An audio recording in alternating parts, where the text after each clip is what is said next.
Let me start right away with material about the last week. But let me start, before I get to that, let me just urge you to take a bunch of deep breaths, because from now until the election of 2024, we're going to have week after week after week like this. And it's not just that it's material coming from the MAGA Republicans, which was what we had during the Trump administration, and which was itself exhausting.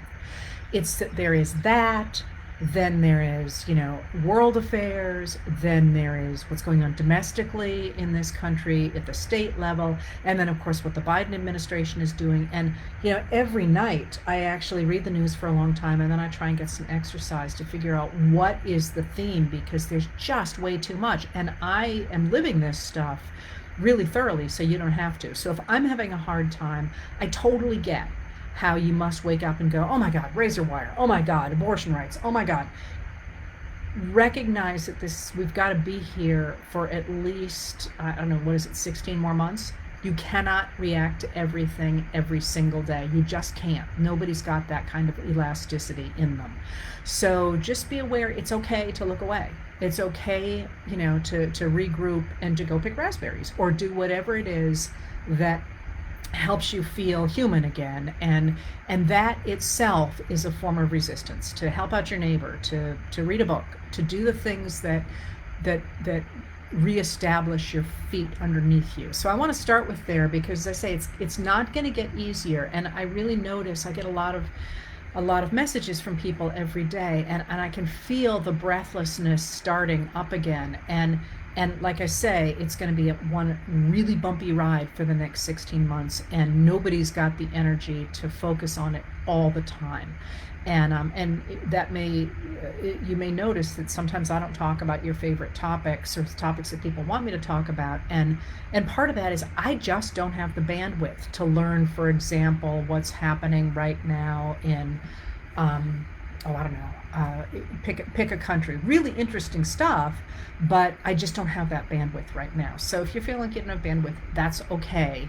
You're going to need it going forward. So that being said, let me start at two places that you did not ask me to talk about, but that seem to me to be of overarching importance.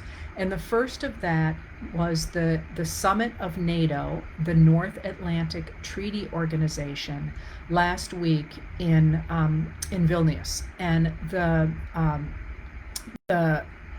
that's really important what happened there, because again, last week I challenged you to imagine what would have happened in this moment had former President Trump still been in the White House. And I don't think it's a stretch, although historians don't like to do alternative histories. I don't think it's a stretch to think that Trump would not have protested when Vladimir Putin took over the oblasts in Ukraine, and we would be looking at a very strong Russia right now, or a Russia that at least seemed much stronger. We now know that much of its military was hollow, but we wouldn't know that, right, if it hadn't been exposed by the Ukrainian forces. So we would be looking at a very strong Vladimir Putin in Russia, and we would also be looking at an increasingly strengthened Xi Jinping in China, who had allied with Russia right before Russia invaded Ukraine. And that strengthening of the autocratic pole of the global struggle right now between autocracy and democracy would really have had us back on the ropes in a way that I don't think people really realize. We don't look at the might have beens, but that one actually keeps me up at night, because we could be in a very much different place than we are right now. Instead, what we saw last week in Vilnius was a NATO summit in which the North Atlantic Treaty Organization, which was an organization that was formed in 1949 to resist the expansion of the Soviet Union, and that continued after the fall of the Soviet Union in 1991 to resist the expansion of what now appears to be the attempt to create a new imperialist Russia. That NATO organization is stronger now than it has been in a very long time. One of the things that happened in Vilnius was that the Turkish leader Erdogan backed off of his resistance to having Sweden join NATO. So NATO has not acquired, that's the wrong way to put it, two new countries that have refused in the past to join NATO, Finland and Sweden, have joined NATO, leaving NATO much stronger now than it was 2 years ago. Why does that matter? It matters because the NATO countries are one of a number of organizations around the world, and I'm only focusing on NATO now, but of course one of the things that the Biden administration has worked to do is to shore up democratic organizations around the globe, particularly in the Indo-Pacific, to push back against the rise and power of China. The NATO strengthening of NATO matters because NATO represents democracies. One of the things that happened there when I went to, my screen went black, and then there was something that came up that said community moderation, don't say things that are offensive or whatever. If anybody thinks of it, I would love to know if that was just a glitch in the matrix here, sorry, just a glitch in the wiring, or if somehow I said something that upset the community moderators. I don't think I did. Of course, politics can be really frustrating. Video, I don't know, that's so weird. All right, so I don't know where we were, so you know what I'm going to do? I will cover what I had covered before I went blank as quickly as I can, not as long as I took last time, and then move forward and see if we can really still get out of here. I know people block off a certain amount of time for this. So, okay, now it says well, some people say they can hear me, some people say they can't. Okay, so one of the things you can do is you can move the cursor back, and the audio will catch up. There's nothing else I can do, folks. This house has cable. My house doesn't, and it's a foggy day. Maybe sometimes we get in trouble with that. This is why we need broadband around the country. All right, where I wanted to start again with this is a reminder, simply more quickly than I did it last time, that a lot is going to happen between now and November of 2024, and pace yourselves. Don't react to everything. Don't be horrified by everything. Because we need you for the long haul. So make sure you take plenty of time to exercise, to see your friends, to do things that ground you back in your own life in really positive ways. It's really okay to look away when you need to look away. And to pick your lane and say, I'm going to care deeply about this, but I just can't even deal with that. Because you can't be outraged about everything all the time. It will drive you bonkers. So just be aware of that, because I see it in your messages, and I certainly see it every night when I try and write. I actually have about 6 letters going right now, because I feel like all these topics are so important, but I've only got 1,200 words, so stuff gets dropped along the way, but it'll come back. So that's what I wanted to start with there. Also, I wanted to start today with 2 subjects that you didn't ask about, at least while I was still able to read the messages, and they're really important. And the first of those is what happened last week in Vilnius with the North Atlantic Treaty Organization Summit. That is the NATO summit. NATO, the North Atlantic Treaty Organization, was formed in 1949 to resist the aggressions and the expansion of the Soviet Union, the former Soviet Union. It continued after 1991, when the Soviet Union fell apart, in order to keep a fence around the expansion of Russia. The attempt, as we see today, to create a new old imperial Russia. And if you think about, I urged you last week to think about what this moment in American history would have looked like if Donald Trump had been in the White House when Russian President Vladimir Putin had invaded Ukraine again last February. I think it's not unreasonable to suggest that Trump would not have resisted that invasion, and that we would right now be looking at a Russia that looks very, very strong, and a Russia that had absorbed the eastern part of Ukraine, the eastern oblasts of Ukraine, giving him access to those very valuable ports and those very valuable fields. If that were the case, and of course he had teamed up with Chinese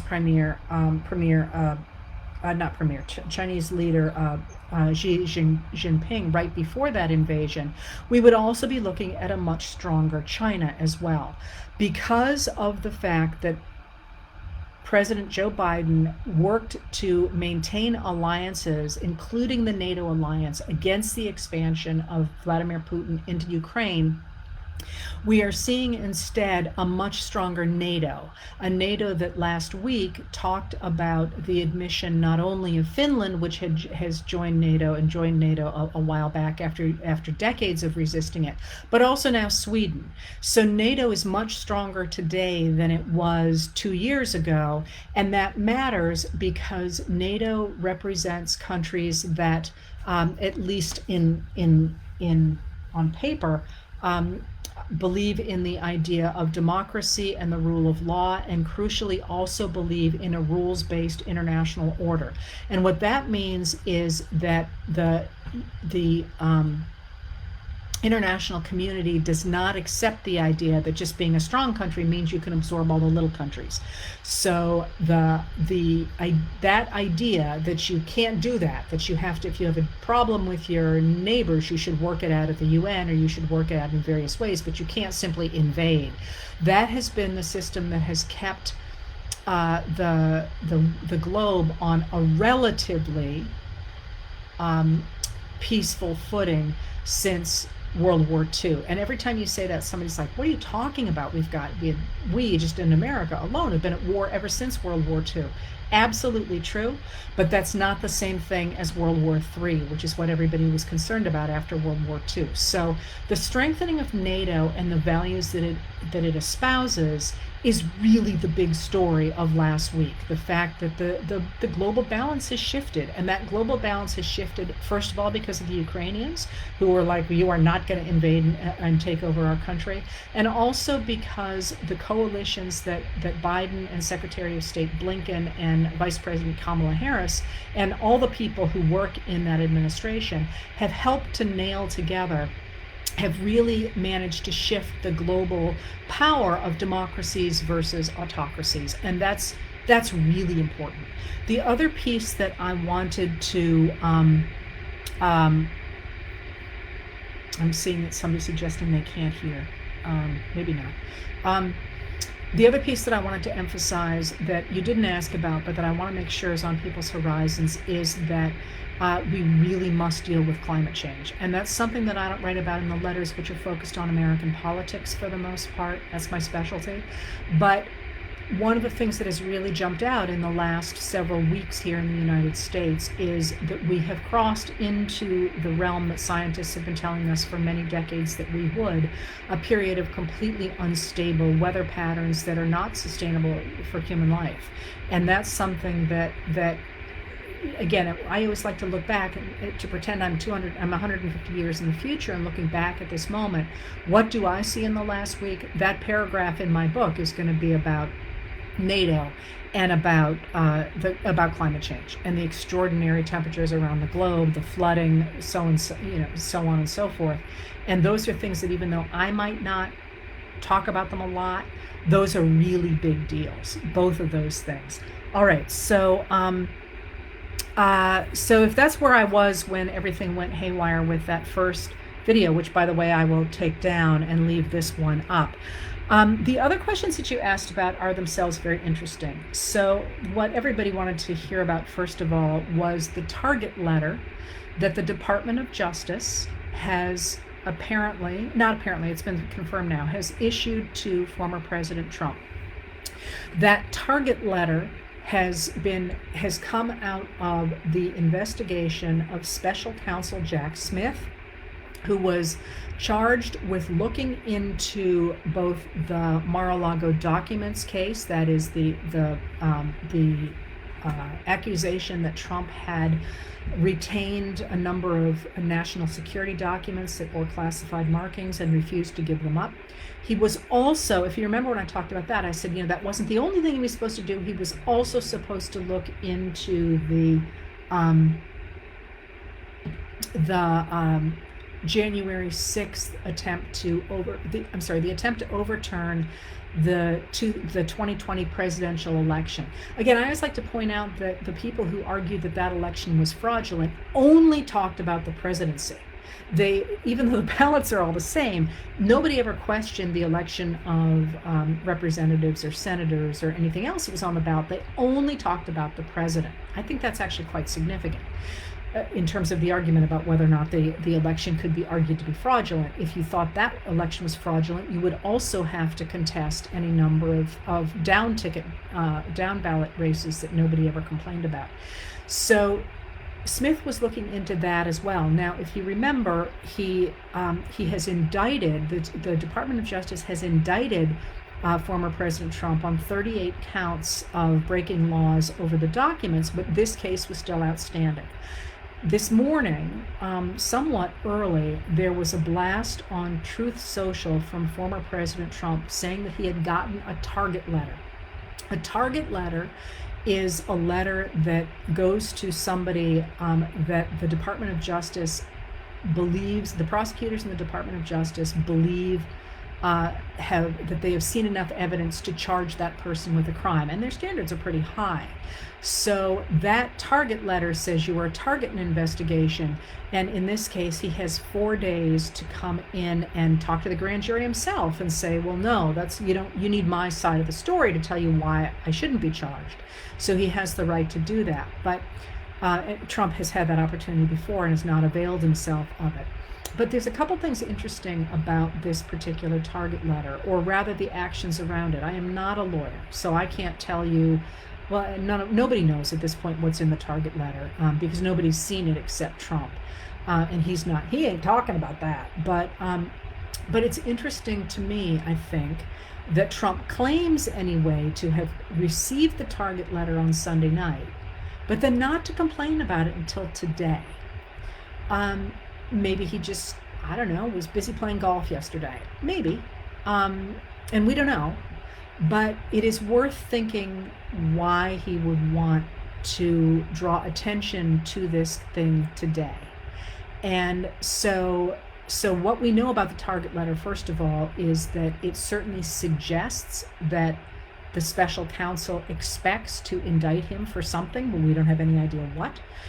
People have been writing to me about the 14th Amendment. There's actual laws that were broken that are much clearer than trying to put to reach back to the 14th Amendment, even though people have in the past run afoul of the 14th. But who knows? Who knows what's in that? We simply don't. And anybody who argues that they do is lying. So, for example, House Speaker Kevin McCarthy has come out and said, oh, this is a travesty, and how could they do this? They're weaponing the department, the whole thing. Who knows? We don't know what's in that. They did the same thing over Mar-a-Lago and the Mar-a-Lago documents, and when that indictment dropped, we were all, our jaws were on the floor at how complete and powerful that indictment appears to be. Really, he had done his homework. It was actually a very beautiful thing, and I've urged you it's a beautiful thing in terms of somebody who makes arguments for a living. I actually care a lot about the logic and the evidence and all that, and it was actually quite a beautiful thing. You can look at it online. It's short. It's very easily readable. But so we don't know what might be in an indictment against Trump for attempting to overturn the 2020 election. And it could be a lot of stuff. There's the false electors, there's the attempt to rile up his supporters, there's phone calls threatening people in Georgia and now apparently Arizona, Pennsylvania. There's a lot of stuff that could be there or not, because you and I haven't seen the evidence. We don't know. But why today? Why did Trump call attention to it today and not yesterday? And again, don't know, but timing like that is always worth paying attention to. It's always worth thinking, why now? And that's actually something historians do. I will point out that today is the day that Judge Eileen Cannon was having the first hearing about those documents, about the case around those documents. And one of the things that she told both camps that she wanted to talk about was setting a trial date and for that documents case. And that case looks pretty strong to somebody who hasn't seen the evidence or anything else. I could be completely wrong. The prosecution has asked for a very quick date. They've asked for, I believe it's December 11th. In any case, it's in December. Trump's people came out, I think it was last week, I lose track of time, and wanted the trial postponed until after the election, and told reporters for the New York Times that they really were just hoping that he would get reelected, and then he could make the case go away. So the question is, what is Eileen Cannon going to do? And we don't know what Eileen Cannon's going to do. Lawyers that I follow on social media and respect believe that so long as she talks about trial in the spring of next year, that's still within a reasonable amount of time. If she does in fact delay it until the summer or after the election, that's something that is not going to be acceptable. So the timing of this target letter, I think, is really interesting. But as I said at the beginning, in terms of like, don't react to everything. We're going to see this stuff day after day after day, and there will come a point. This is not the indictment. I'm going to get all excited about the indictment, but you just can't keep that fever pitch. At least I can't keep that fever pitch going for the next 16 months. So that's what's going on with the target letter. I do want to point out that one of the things that has jumped out to me about that target letter and about reactions to it, both from people like Kevin McCarthy, but more especially from people like Representative Marjorie Taylor Greene, who's a Republican from Georgia, her reaction to it was, it had a really interesting feel to it. It was not just, this is garbage, this is whatever. It was, and she used profanity, and she sounded panicked. And we don't know what Smith has dug up. He seems to have been very thorough. And one of the things that interests me is I'm very interested in what members of Congress were involved in the planning and in the attempt to overturn the electoral process, or the process of counting those electoral votes. And of course, one of those people who came out before January 6th and talked about having meetings with the president and so on, and one of the people that we know asked for a pardon and did not get one, was Marjorie Taylor Greene. And it's worth remembering, when we think about how people are reacting to this target letter and that information, that one of the things that we know from the Congress's investigation into the events of January 6th was, at one point when Trump was putting pressure on the Department of Justice to back his attempt to overturn the election, he said to one of the members of the Department of Justice, just say it was corrupt and leave the rest to me and the Republican congressman. Well, if I were, I've said this before to you, if I were a Republican congressperson who had been involved in this, especially one who doesn't have a lot of institutional power, somebody like Marjorie Taylor Greene, I would be extremely nervous right now, not knowing what anybody knew. And that to me is, it's a puzzle. To me, it's a really interesting puzzle. All right, so that's what's going on today. I'm wondering here, I'm hoping just to get some updates on Eileen Cannon's decisions while I'm sitting here. That's why I keep checking my phone. All right, so one of the things that a number of you have asked about is the rise of the radical right that I wrote about last night, and how dangerous it is, how frightened people should be. And the answer to that is, the rise of the radical right has been happening since 1937, but it really took off as an organization in the 1950s, and really got traction in the institutional system in the 1980s under Ronald Reagan. And it was during the term of Ronald Reagan that they started emphasizing the idea of ballot fraud, for example, and started to try to take votes away from people. You got the rise of the Federalist Society trying to pack the justice system with judges who would attack the New Deal state. You started to see the attempts of a radical minority, because it is a radical minority in this country, to game the system. And one of the things that people always ask me is, why did Democrats let this happen? Why didn't people see this coming? And I think there is a twofold answer to that. One is that I think a lot of us really believed that, especially after the fall of the Soviet Union, that democracy had won. That, if you remember, there were all these books about we're past history, everyone's going to be a democracy eventually. This is all going to be just ducky going forward. And people stopped defending democracy. They believed that Americans believed democracy as so foundational that it could never be challenged again. So I think that was part of it. But then I also think that there was an institutional reason that people missed the rise of the radical right.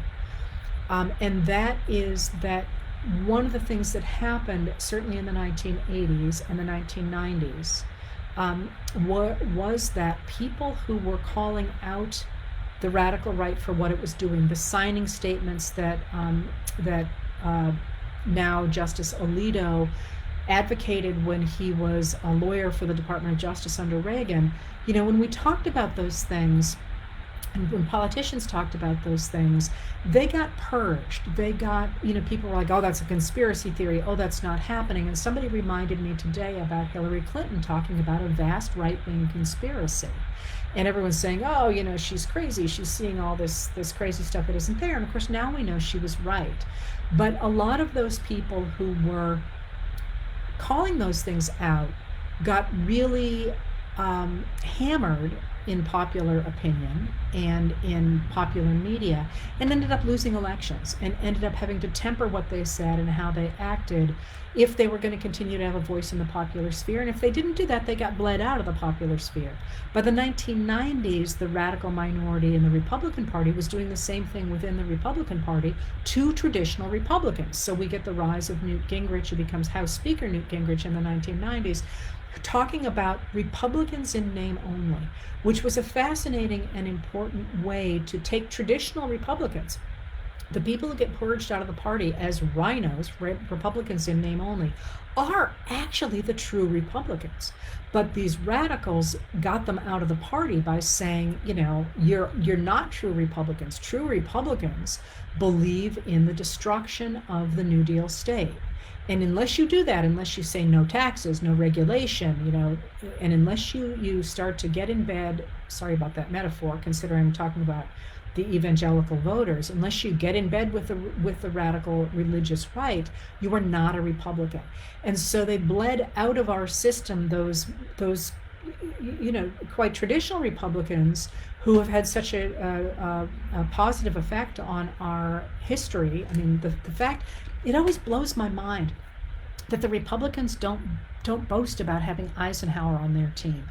Like, if you had on your team the guy who freaking won World War II, was a brilliant academic, and presided over some of the crucial civil rights legislation and infrastructure legislation of the 20th century, like, wouldn't you think he'd be your marquee fellow? And instead, they've tried to make it sound like he's Elmer Fudd, and that says something about where the today's Republican Party has gone.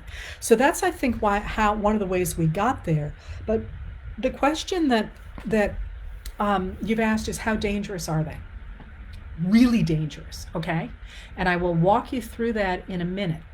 But there's a piece I want to hit before I hit why they're dangerous and how they're dangerous. And that is, always remember that they are in a very small minority. Very small minority. What they have managed to do is to game the system to be in important positions of power, like, for example, judges. Again, something that when she was running for office in 2016, Secretary of State Hillary Clinton tried to say to people, if you put Donald Trump in the White House, he is going to name Supreme Court justices, and you are not going to like that. And people were like, whatever, we don't care. Not everybody. I'm sure somebody's going to put in the comments they cared, but the point is that never really got traction. And that enabled Donald Trump to name three, with the help of Mitch McConnell, to name 3 Supreme Court justices who are radical extremists.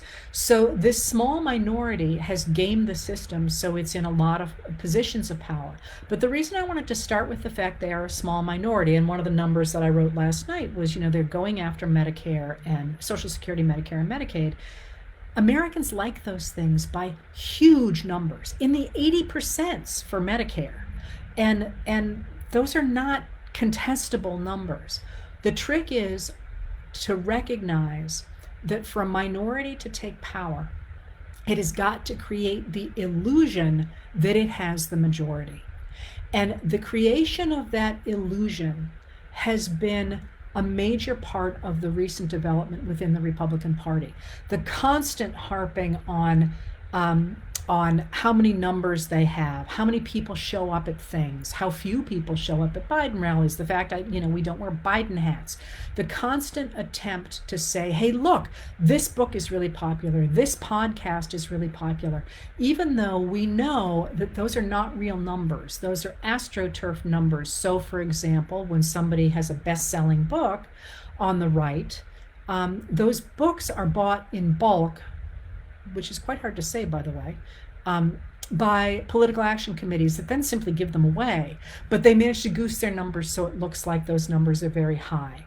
And that creation of the illusion of popularity. So, a new study out yesterday on how authoritarians manage to maintain power by convincing everybody else that they're popular.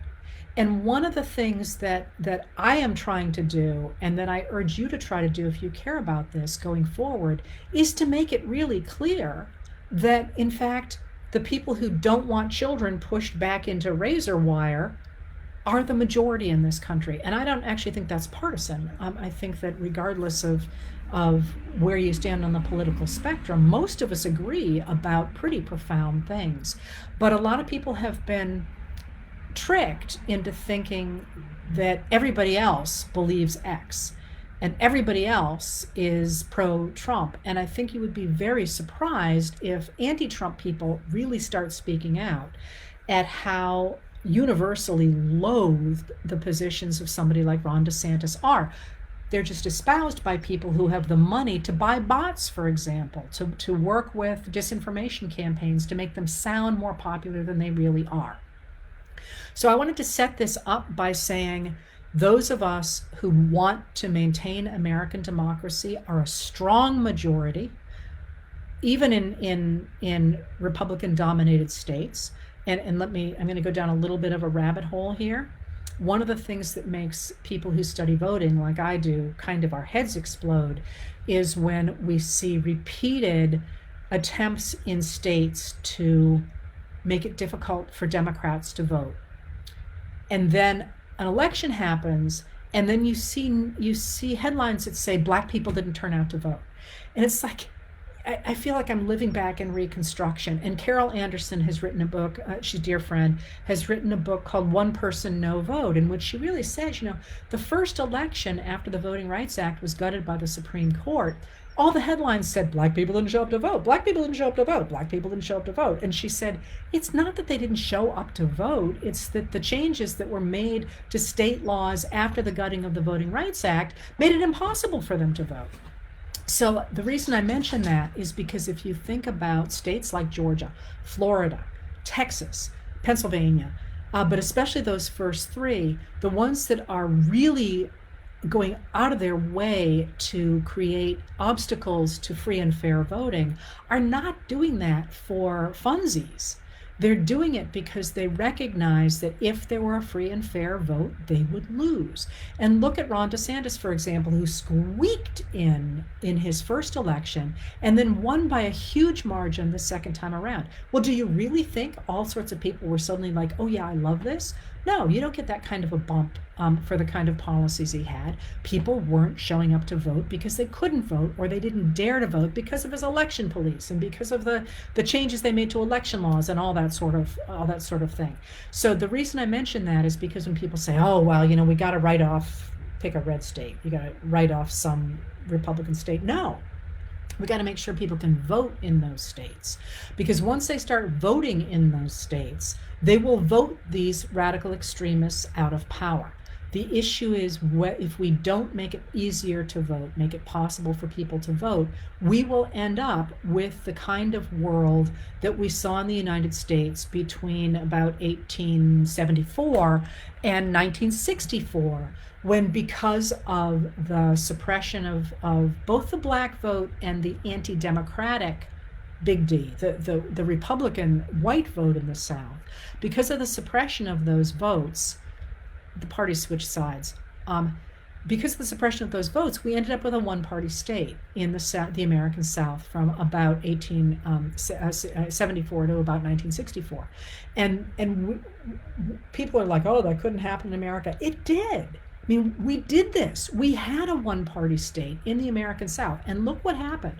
We had not only the lack of equal rights for Black people and people of color, and the horrendous atrocities that happened to them, gang rapes, murders, lynchings, lack of being able to get decent pay, all that. But unless you were in good with the white people running those states, you had no rights either.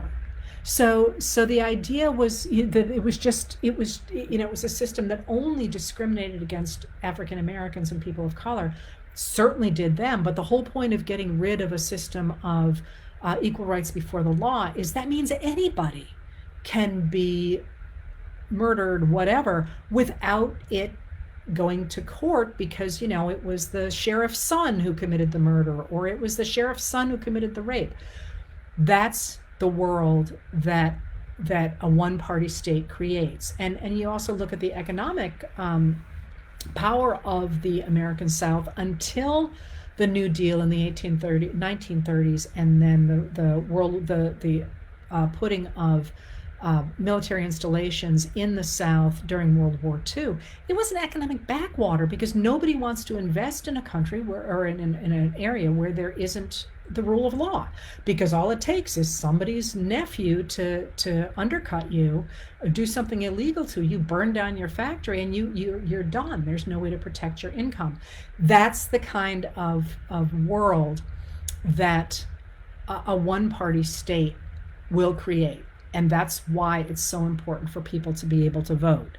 So I'm going to tell you very briefly here, I think, how we got to where we are with this. And that is that in the attempt to get rid of the New Deal state, really beginning in 1937, but taking off in the 1950s, it was essentially businessmen who didn't like the business regulation and social safety net and promotion of infrastructure that the New Deal state ushered in after 1933, when Franklin Delano Roosevelt, who's a Democrat, takes power.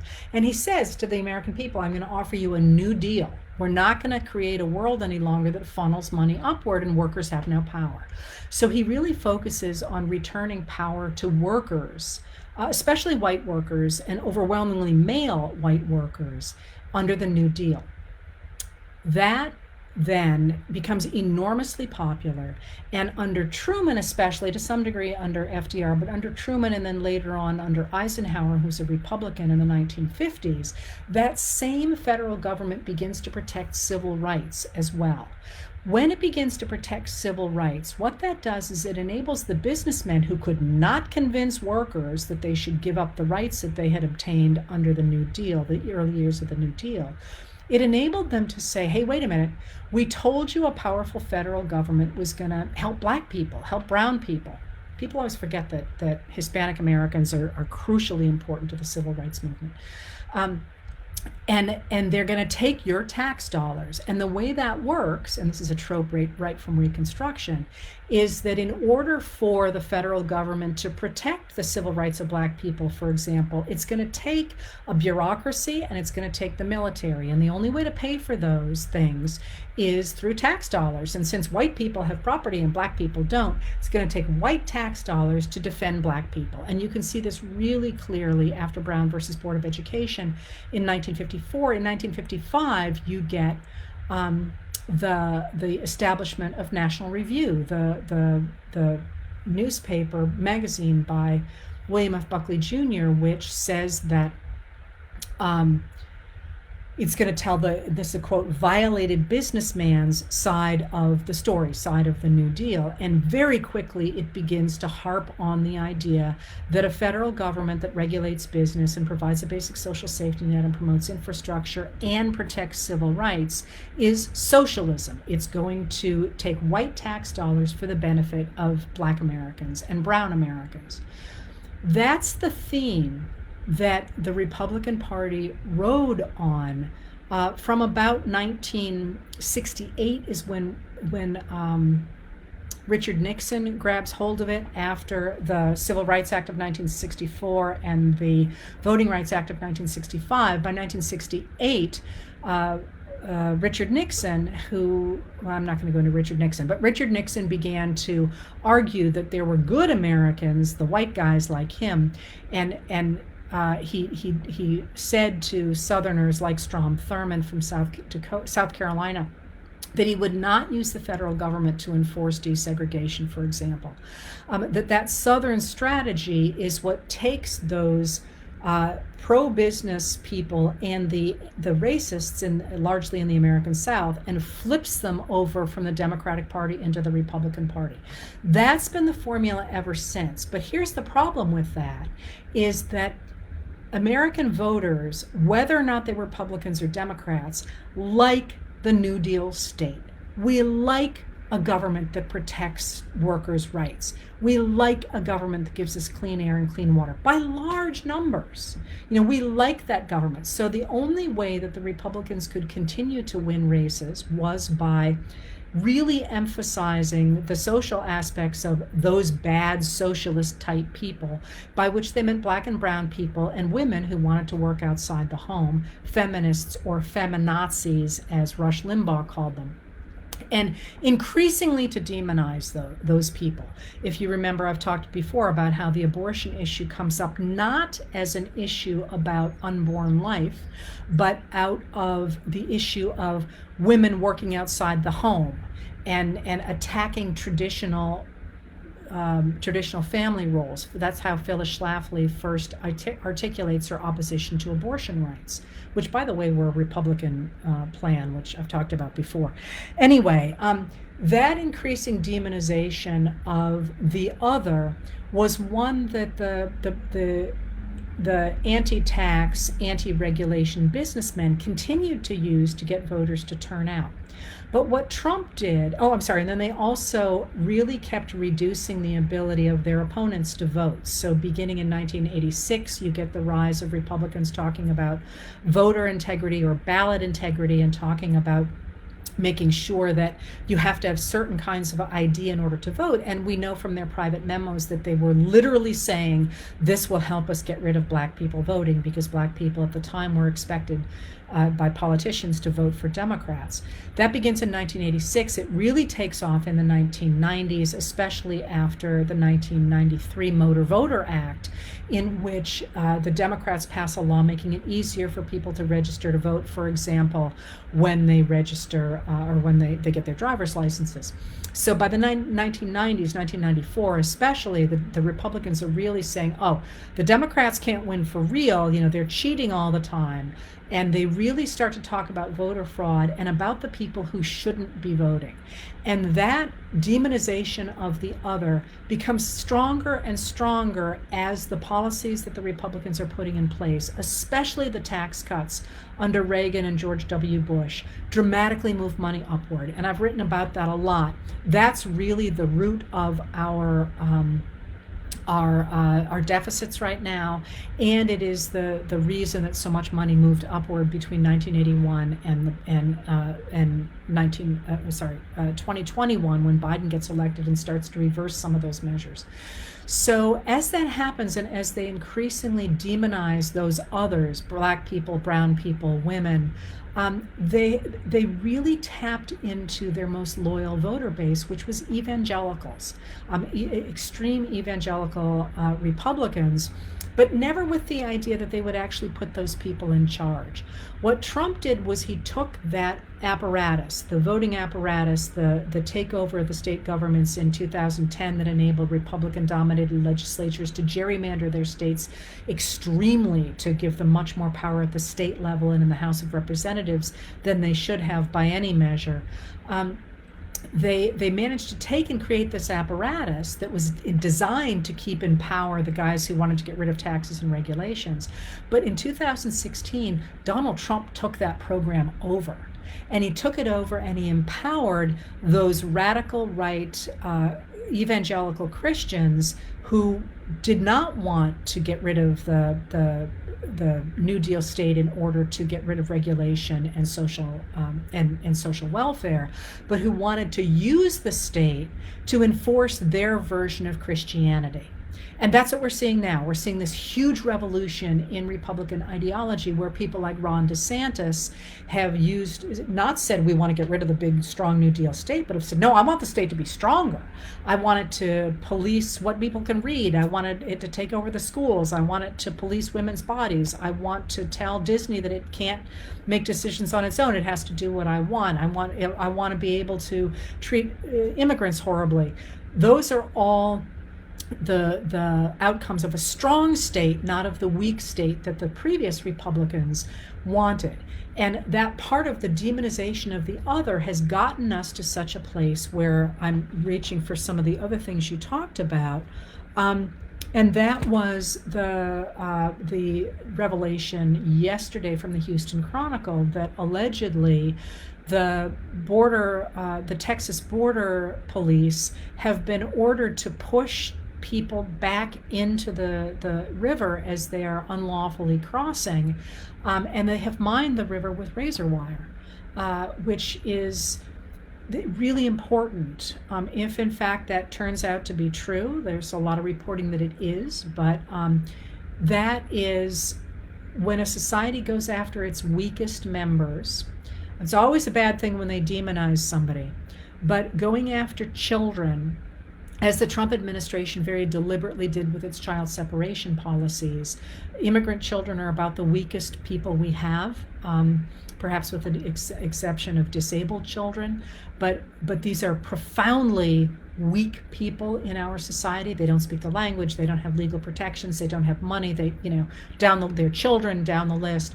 When you start going after the weakest members of society, you are on a very slippery slope to atrocities. And I'm going to call that one out right there because we dance around this, it's, they don't really mean it or whatever.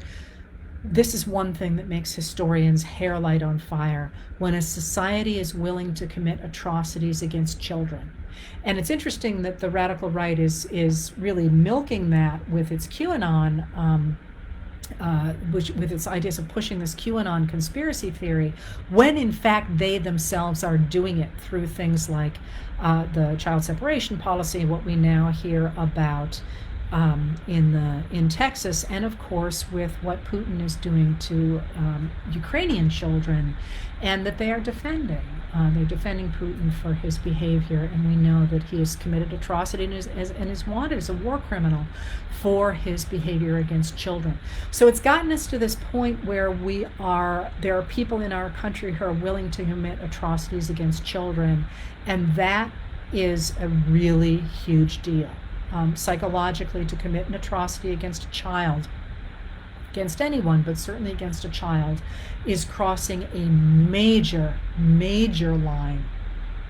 So it's brought us to that. It has also brought us to a place where there are a number of state legislatures dominated by Republicans who are simply refusing to adhere to the rule of federal law. So one of the things that has jumped out to me about today is the fact that in Alabama, this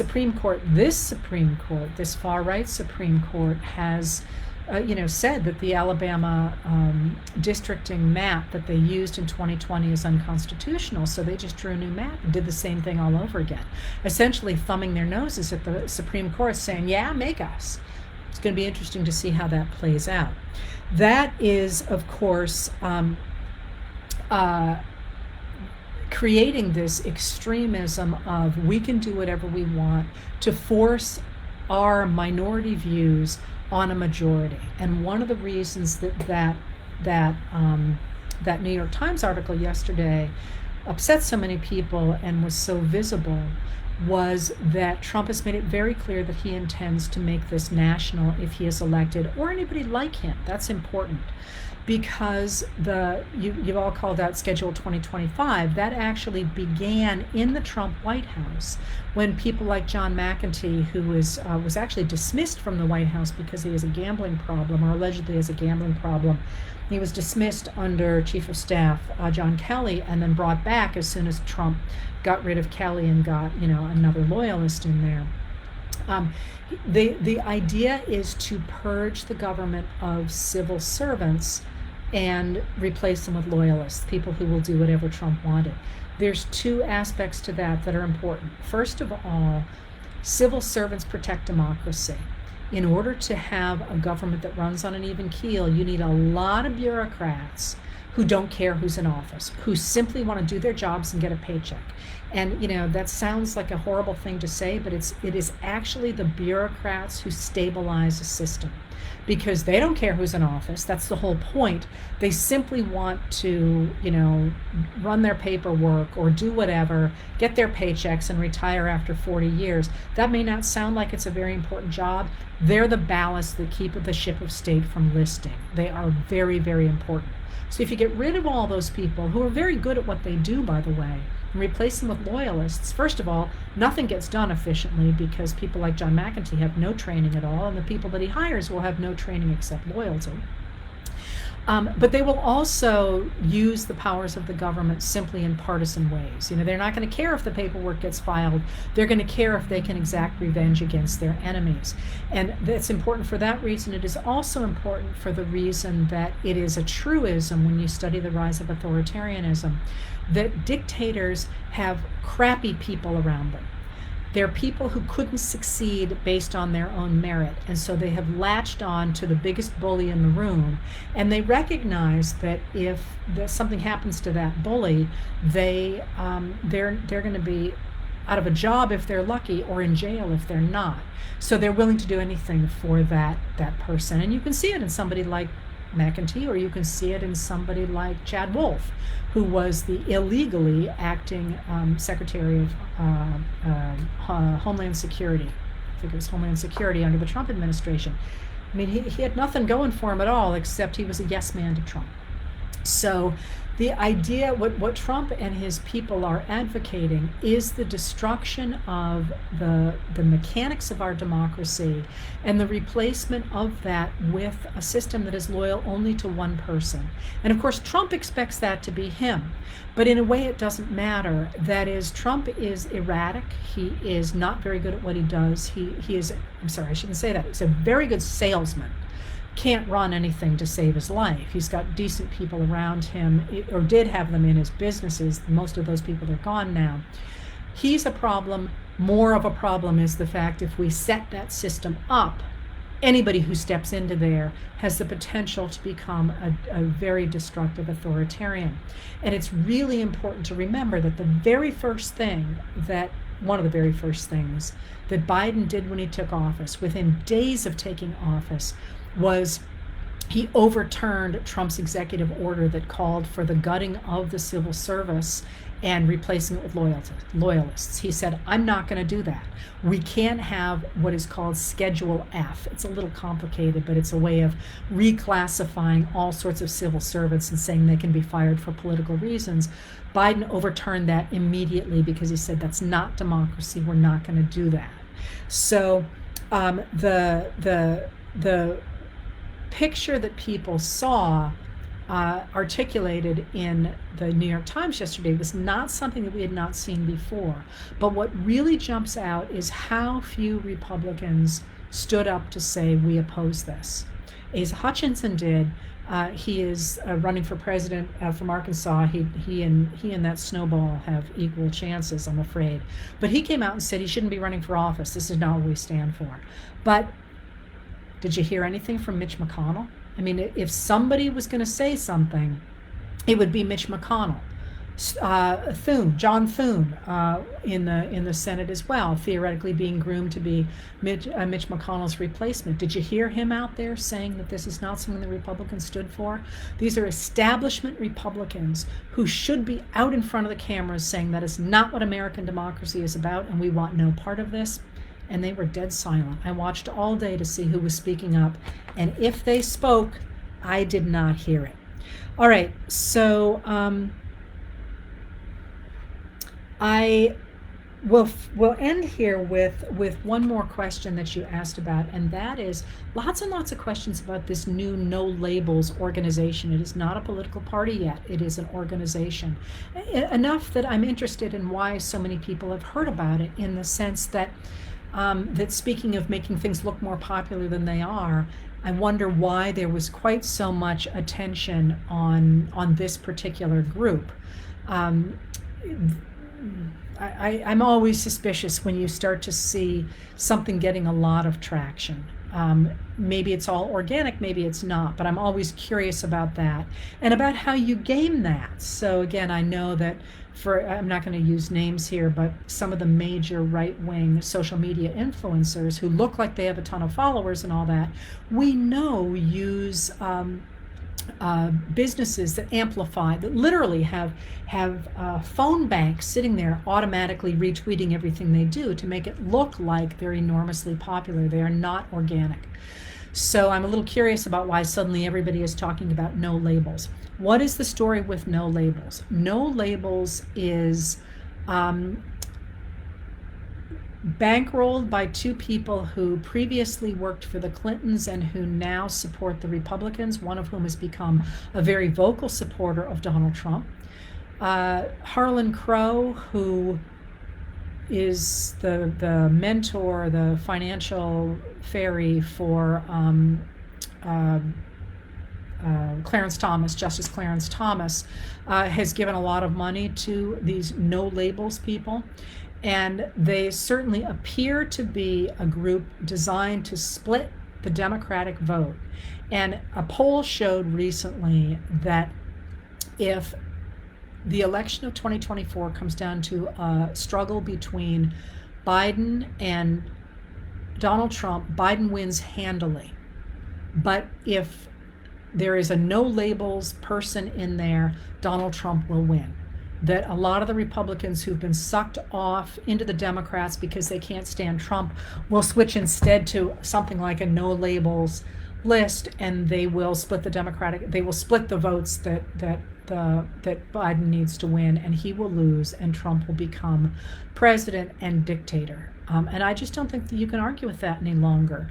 People sometimes say to me, "Oh, you're way overreacting." I'm like, what does Maya Angelou say? When they tell us who they are, believe them. He is not being shy about what he intends to do. And I actually think that that's quite deliberate. He's explaining exactly what he intends to do.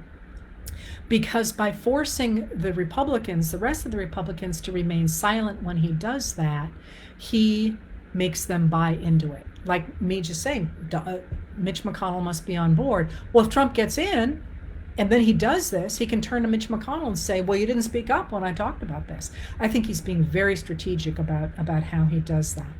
So that's the No Labels group. Now, that being said, should you be frightened?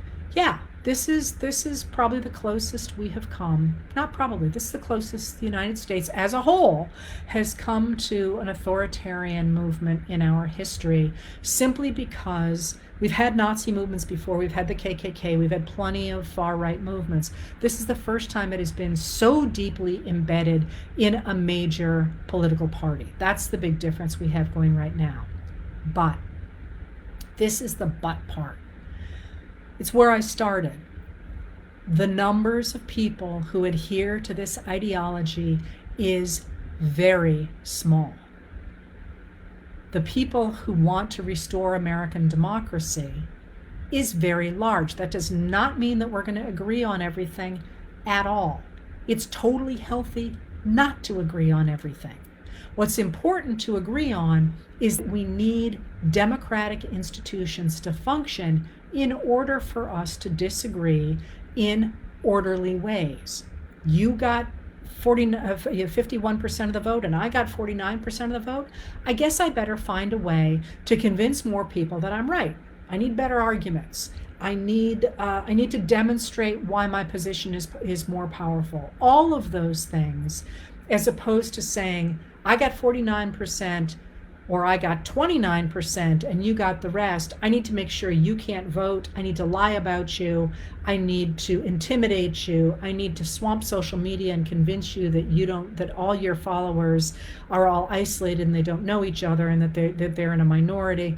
That's not a democracy.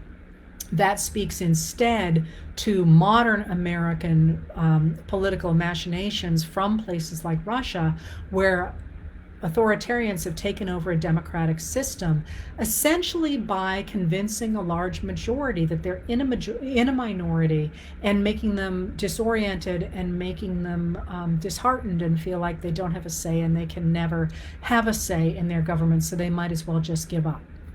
If that's the case, what does somebody who cares about democracy do? And you always hear vote, give money, right? The most powerful thing you can do is to speak up and to talk to your friends. People will listen to their friends more than they'll ever listen to me. And to make it clear that we are the majority. Those of us who care about democracy, not Democrats, not Green Party, not unaffiliated, not even traditional Republicans, those of us who care about democracy are the majority in this country. That means we care about the rule of law for everybody, for Trayvon Martin as well as for Donald Trump and everybody in between. And that's really important to us. And to make that clear in newspapers, on social media, in conversations, and that doesn't mean you have to go hit somebody over the head with a sign. It means that you change the public conversation by being part of that conversation and by talking about the concepts of equality before the law and the other pieces of what that means that matter to you. You are never gonna convince die-hard MAGA Republicans. And I said to somebody just this morning, remember that when Adolf Hitler killed himself in the bunker, there were still, I think it was about 27% of Germans who thought he was right and blamed the Jews for the outcomes that they were then suffering in 1945, 1946. You're never going to get those people, but you can get the rest of the country, and that is the people we need now. We need those people behind us, and we need pressure behind people's ability to vote freely and fairly. And those laws are coming up again in Congress as well. And people are always like, oh, my voice doesn't count, my voice doesn't count. Hang on just a minute. Have you looked and seen what has happened with abortion laws lately? You're certainly seeing a lot of states pass abortion laws, but have you noticed that they've started doing it in the middle of the night? The Republicans are not talking about their strong anti-abortion stands. They're trying to make sure people don't hear about those things. If you notice that Republicans don't talk about the fact that they have repeatedly called for cutting Social Security and Medicare and Medicaid, lots of people don't think they've done that. It's in the Republican study group guidelines for what they want going forward. More than half of the Republican House caucus belongs to the Republican study group. Those things are all there. They don't dare tell anybody about them because they know how unpopular they are. They may not ever listen to you, but Republicans and leaders and Republicans who are trying to break into the political system will listen. And you're already seeing that among younger Republicans who don't want any part of some of the stuff that the House Freedom Caucus, for example, is screaming about. Now they're kind of splitting hairs at this point. You're not hearing a lot of these stories, but that matters. Popular opinion at the end of the day is the most powerful voice in a democracy, and we still have a democracy. And that going forward for the next year and a half is going to make or break what happens in that 2024 election. And now is the time to speak up and to recognize, for all that it's terrifying what Trump is doing, Why is he putting that story out there? Because he's scared, because he recognizes that he's in a minority. He recognizes that he's facing some really serious charges. And that if he can convince people that he's really powerful and he's an authoritarian and he's the one who's going to demand everything, it gives him a leg up on being able to get away with the stuff he's done. The more he is sidelined, the more that we recognize that the American people are where the power is, and that the American people stand behind certain policies. That's when we turn the ship of state. So yeah, be scared, don't be overwhelmed, and recognize that ultimately the power belongs to us, and we have already begun to exercise it in ways that are changing the way people think about the US government and what it should be doing. All right, I'm going to go and leave you alone. Thanks for being here. I suppose I ought to write, and I might go back to picking black raspberries first. Sorry we had so many glitches early on, and I will talk to you later.